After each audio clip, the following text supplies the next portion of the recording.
Alright. Rochambeau, boys. Who wants to go for topic 3? John, you can go. Fuck. Alright, so my topic is, most of you guys know I'm a DM and I love D&D.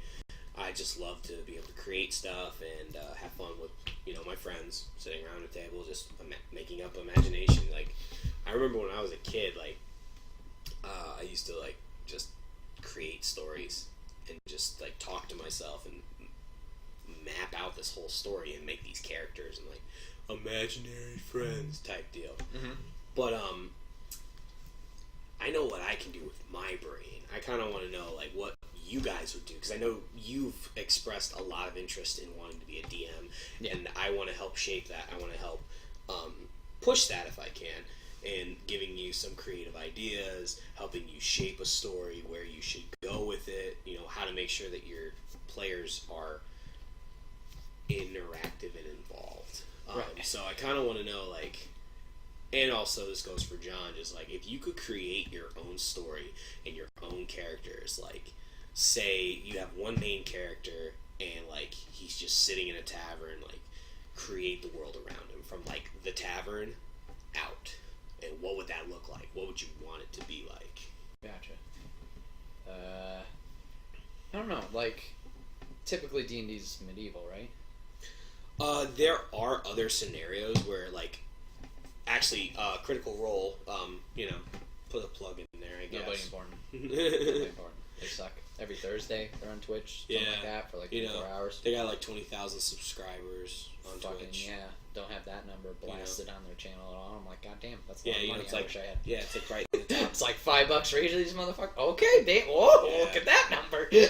I mean, now that they've done 2 live shows, one in Indianapolis at Gen Con this last couple weeks ago. Yeah.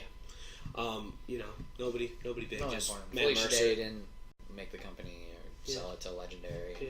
Not Matt Mercer's not in it, No, Travis Willingham. Yeah. Laura Bailey. Oh yeah, no. Sam Sam Riegel. No, not a bunch of fuckfaces. Yeah. But no, they're great. Seriously, just watching. I don't know how I found them. I just found them out of nowhere. And when they first started, and Matt he set my mind on fire, and he made it so much fun to listen to and watch. When I leave Brett's house, I'm going home to finish last week's episode. Oh. No, not that. My bad. But I literally watch and I sit on the edge of my seat to listen to what Matt has to say to get some ideas. Mm-hmm. And a lot of the ideas I've gotten are from that. Most people, I told on one podcast, or was it the D&D? It was the D&D. Oh yeah, It was the D&D. The bag of holding. Yeah, they talked about the bag. How to of make holding. a D&D character. Yeah. I got the bag of holding from him. He gave them a bag of holding. He's like, all right, I'll give my guys a bag of holding. It's a great idea. Hold up a whole bunch of shit. And then one of the characters who no longer is with Critical Role is Orion Akaba. He was Tiberius Stormwind. I mean, if you watch it, you know who he is. And his voice is very unique. I made a character that's his brother. And if you guys have watched us, that's Torin. And his entire mission is to find his brother eventually. And that's when I'm an actual player, not when I'm a DM. So You hear that? Collab. yeah, so when Brett takes over, I can actually do my mission. Oh, I was talking about getting what's-his-face in here, Collab. Please. I will One love day. you forever. Oh my gosh. I'll fangirl and I'll everything. start calling you people now, my hookups. Well, you just in hit him up on California. Twitter. Hit him up on tweets. Yeah, that'll work. Hit him up on the twits. You don't know what I've been doing in California these past 10 months. I told you, if you came out, I was going to make it happen. Did I make it happen? No. But still. He went around a couple amusement parks and said, hey girl, hey. Hey. Number one, hey girl. But yeah, I kind of want to see where your creative mind is and see if I can help with anything, and really just to kind of pick your brain to see what you've already got kind of in the mix. And I'm definitely a player in your D&D world, right? And help you out wherever I can, Right. But I'm definitely in when you're DMing. No, I mean, world-wise, I haven't really thought about it. It's been more of like when I thought about DMing and came up with I think I could do this. It was once again watching Geek and Sundry, all the plugs.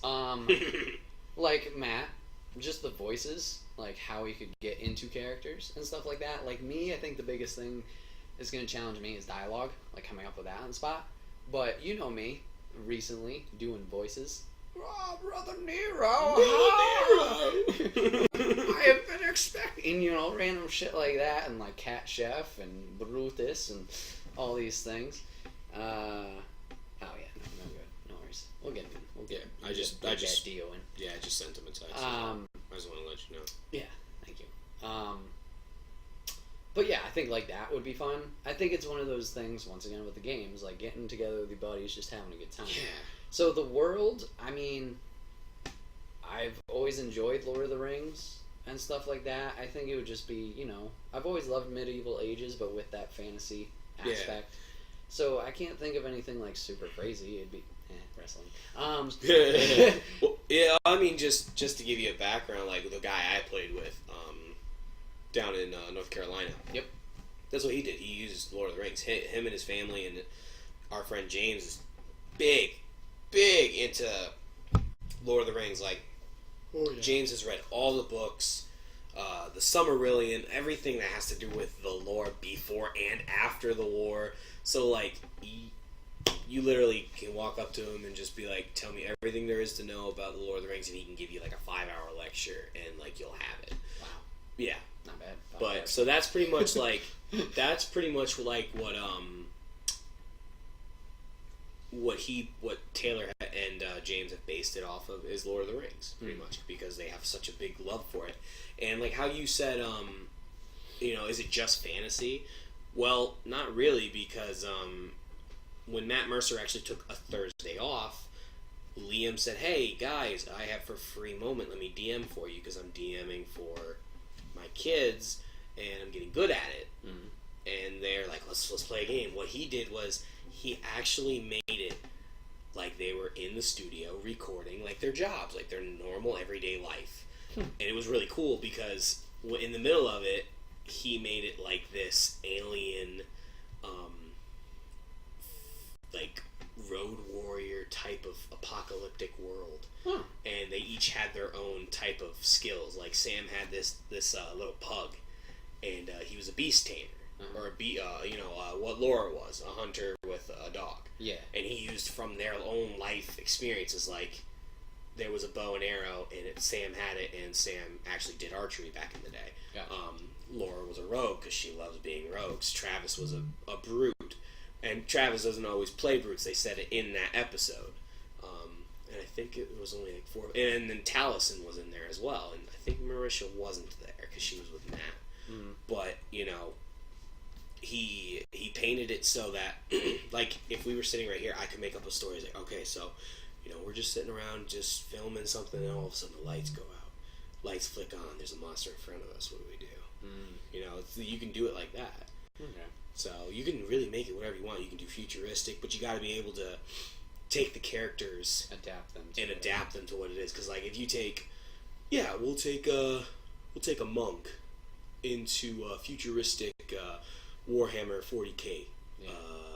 That doesn't transition. See, that's the thing that I guess would halter me from thinking about that is like obviously the adaptation, and I'd want, like you said ages ago, the DM plays for the players. Yeah. It's not like, I'm just gonna fuck these guys up. You know, you want to make it entertaining for them. There are DMs that do that, but they're not good, and they're dicks.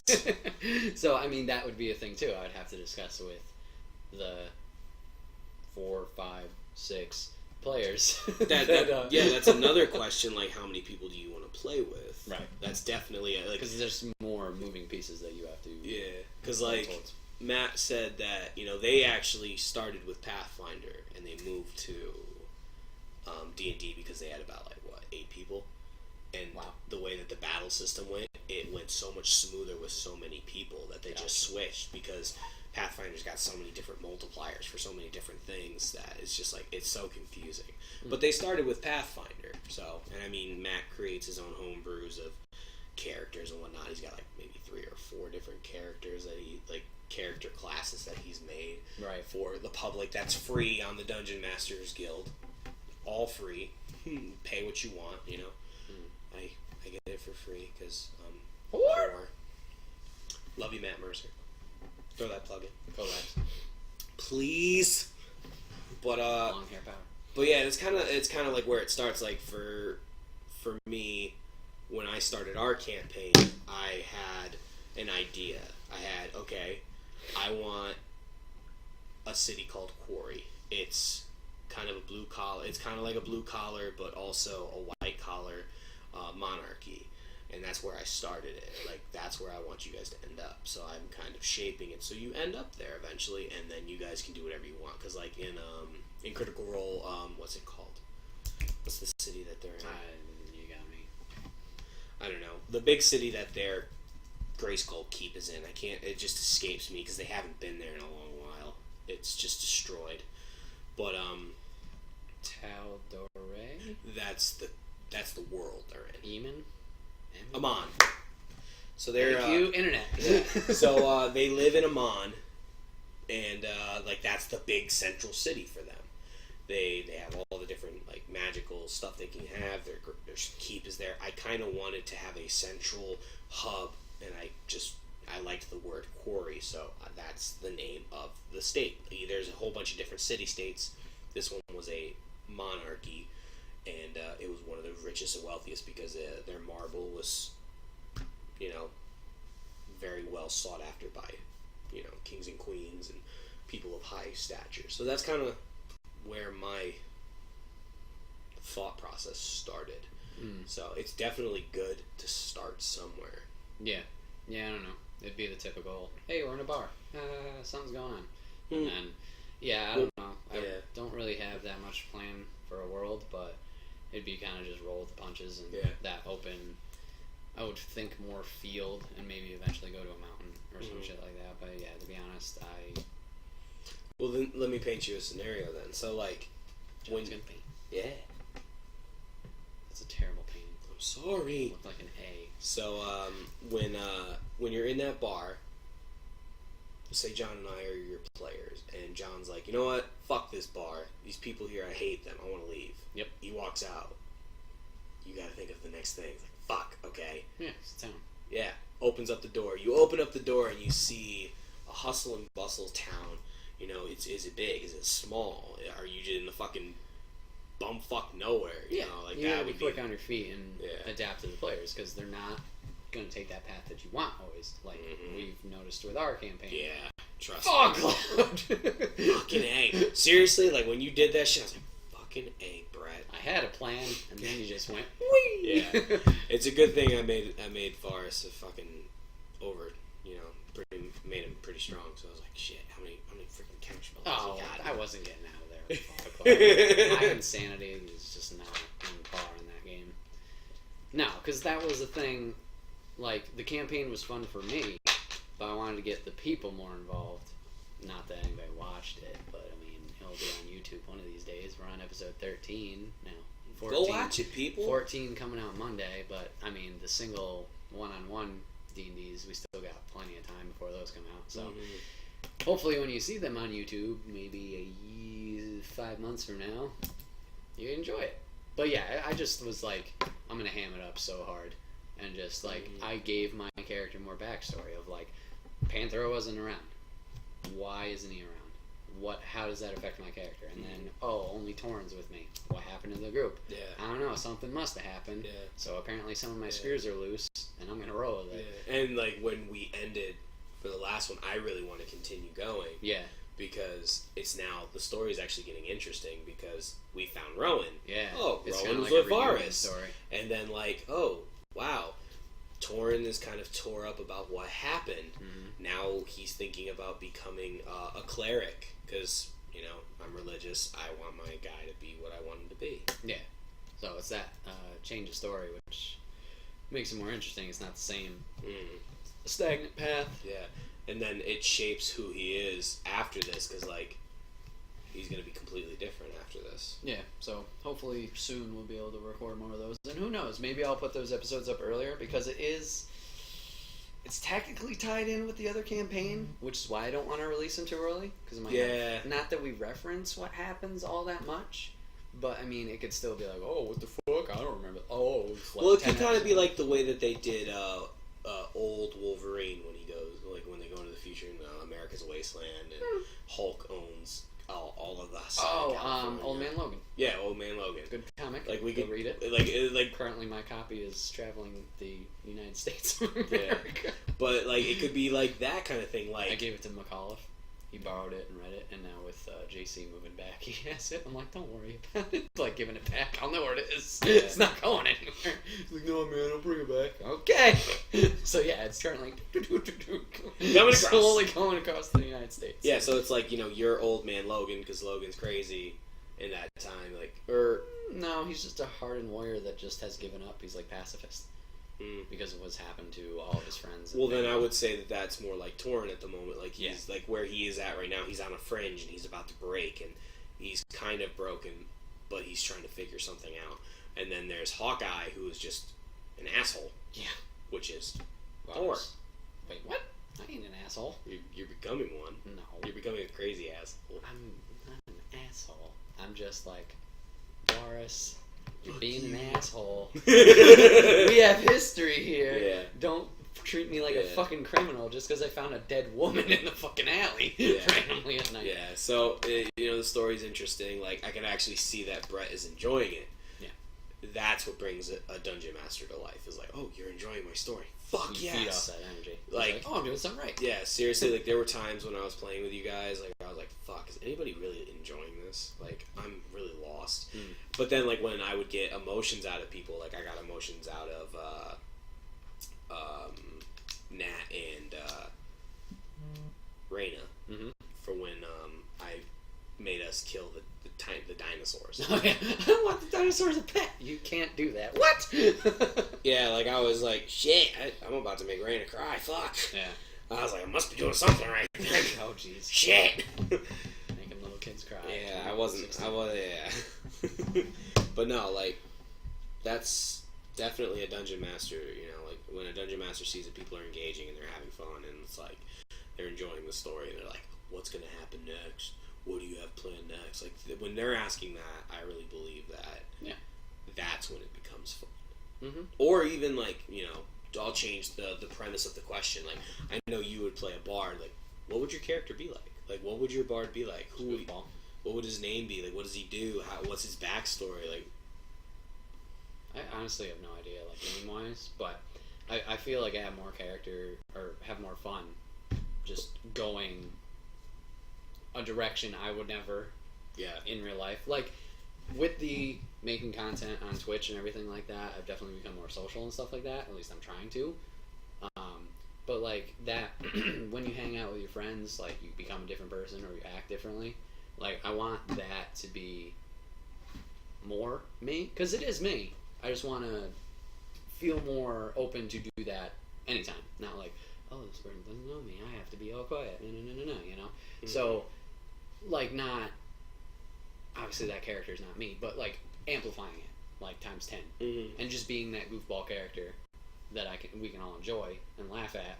But, yeah, the bard would just be, like, the dumbass over there. So pretty much like a Scanlan almost. Yeah, kind of, but even worse. Just, like, singing about peanut M&Ms or whatever the fuck, just over there in the corner and stuff like that. And I might even make him more, like, cowardly.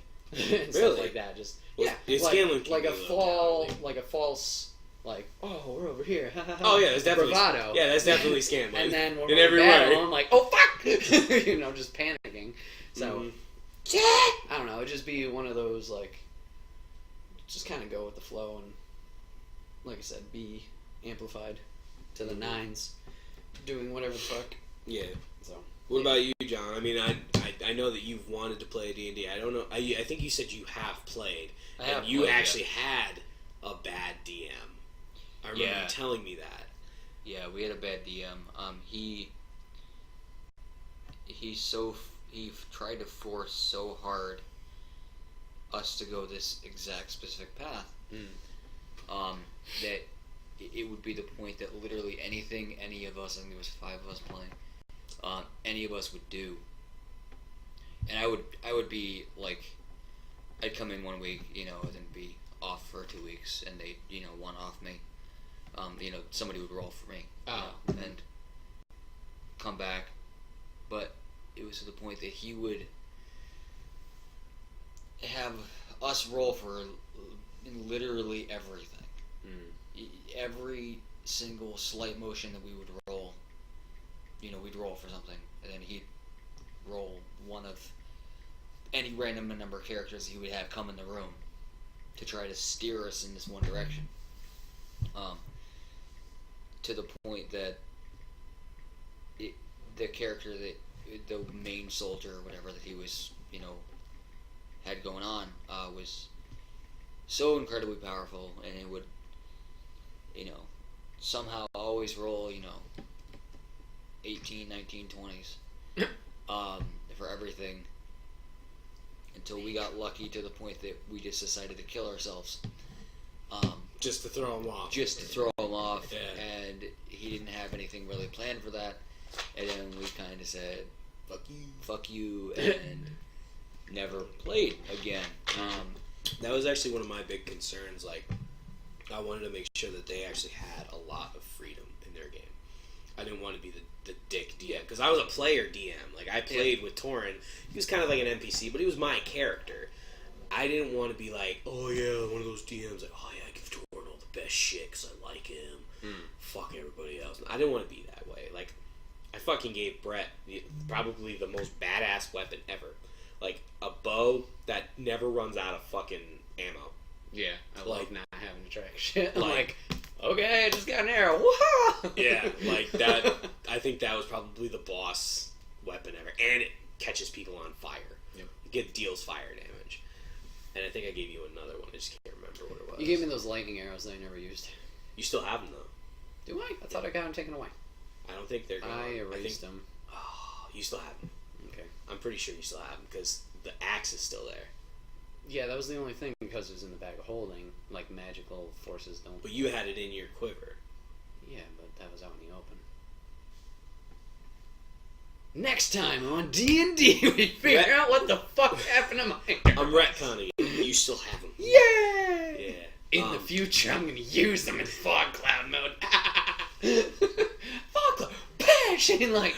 The whole reason I'm giving into it because I'm interested to see what's going to happen when you use them. I've held on to these for 20 years. I finally can use them.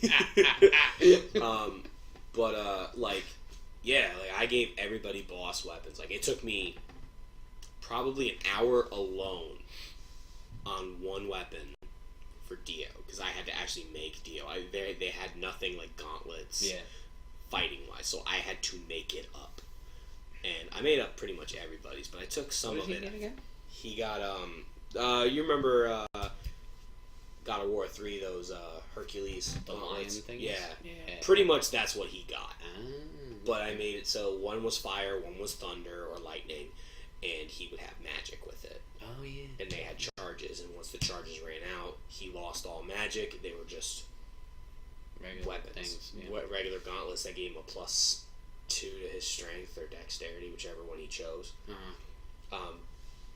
But then I realized those weapons made them way too strong for the level that they were at, so I had to take them away. Yeah, that was a shit part of the story. Yeah. Okay, guys, here's a boss battle. Fuck all your weapons. What? Yep.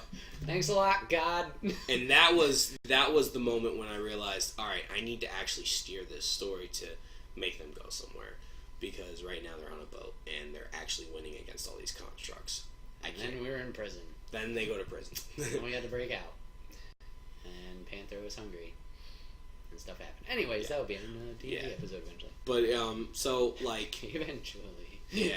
For when you told me that, it actually, like, I don't think we had started yet, but when you told me that, I actually took that into consideration. Like, I need to make sure that I'm actually being a fair DM, I'm being a fun DM, and that I'm not just, okay, I have Torin, really, what is his role? Okay, I need to actually figure out his role rather than him just be a player, because then I'm just playing, and I'm having fun. Nobody else is having fun. So what Torin actually was becoming was, hey, guys, fucking cut it out. Go that way when no one knows what to do. Which is a lot. Because everybody's like, hey, Brett, what do you want to do? I don't fucking know. Yeah. But as the story has progressed, like Billy loves the game. He's just never around to play it. Yeah. He's very good at playing it. Like, he takes the leader role. He's like, well, maybe we should do this and go do this. I think it's like this. And I'm like, whoa, shit. Okay, I never thought of that. That's great. Yeah. Brett, since Billy hasn't been there a lot, Brett has taken that role as like, what about this? And he'll ask the questions that I want someone to ask me. Because, like, that's engaging. Dio has done it. Raina hasn't really done it because she's just along for the ride, really. Yeah. She's just I want to stamp stuff. She's just having fun. Nat has played, and she actually, like, our very, very, very first game that we ever played, Nat was the DM because I didn't really have a lot of confidence in my skills. Yep, I remember that. Right out there. Yeah. Our last game together as a Stream Family Squad was here. We did it for like 2 hours. Tied back, yep. Yeah. It's all tied back, yeah. And then Nat left the next day and got the job. Yep. Crushed it. Yeah. So, John, what character would you make, or what world would you make? Like, what would your world be like? What would your character be like? An albino elf. No. Yeah. No. Yeah. I'm not really sure. I think to be as ambiguous and general as possible. I definitely do a lot of like pre-planning and make a whole, expansive thing. I don't really know. Like have, tons of towns and tons of different areas, and have a set goal in mind. But also have it where they can do literally whatever, and have all sorts of characters that they could potentially run into, and then have those NPCs go wherever they have them not necessarily have their own story, but have it so they could meet the characters wherever, and do really whatever. In my very limited experience with D&D. So that's kind of why I asked the character question. The character question? Yeah, because I know that was more tailored to you, because I know he expressed DM, and we haven't really played with you yet, so I don't know what your level of I'm not to do that. I'm not really sure. I mean, I've always chosen a bard-esque character. That's interesting. Got 2 bards here. Fuck. Wow. Yeah, I mean, but I've also duets, yo. Kind of just always been like a one-off character in a way. Come in and they'll make a character for me. Oh yeah. And and I'll just kind of appear randomly. Usually have amnesia for whatever reason. Yo, dudes. try to find. I discover who I am based on these certain triggers or whatever that trigger my brain. Sleeper agent. Yeah. Oh shit! He said the word. He's killing everybody. Pretty he much. said the word. Pretty much just a sleeper agent. Get down. But Get down again. Get down again. Not many people have seen Pablo Francisco. He's like is off the map somewhere. I wish he would come back. He's so funny. Yeah. Sorry. With you mentioning the lot of planning thing in the city, like I don't know why. Like a map just popped in my head, and like kind of like a video game area or video game it seems in my head, like planning out every fucking thing. Like, oh, this building's this, and this person, if you chat to this person, you could go to this thing, and this There you person go. go. And I'm like, oh, that's God, how it starts. Oh God, how long would that take to Yeah. fucking play? Just be like, there's Now all you- these things. Yeah, so now you understand like how the Matt easy- Mercer's week goes. Like he's like all the free time I don't have Right. spent on D&D. It's like now like you I understand might like have to do that. It's just like just thinking about it, it's like, oh, that'd be Like, cool. But it's 90% like, of your week is Oh, planning boy. everything out. Yeah. 10% is the Work. actual session. Because like when I played down south, I was like, hey, make a character. Hey, make a character. And the guy who DM'd for me a year later, I'm DMing for him, and it was a beautiful, beautiful twist of events. And I actually wanted to play, but I told him, like, listen, I can make it up off the top of my head. Let's play, and we're playing, and he's having so much fun. He's like, dude, this is so much fun. I'm like, yeah, this is off the top of my head. He's like, how do you do it? Like, just do it. It's easy. It just comes naturally. I mean, when it comes to the rules and how you fight, that's a little harder, and I gotta read the manual every now and then, just so I don't forget and everybody's playing by the rules and fair. But the stories just come easy to me. Like, I can paint the story as I go, and like, I like to see people's reactions, and then I'm like, okay, what would that person do? I want them to do this. Okay, cool. So that's how I map it out and what I do. Yeah. Cool. All right.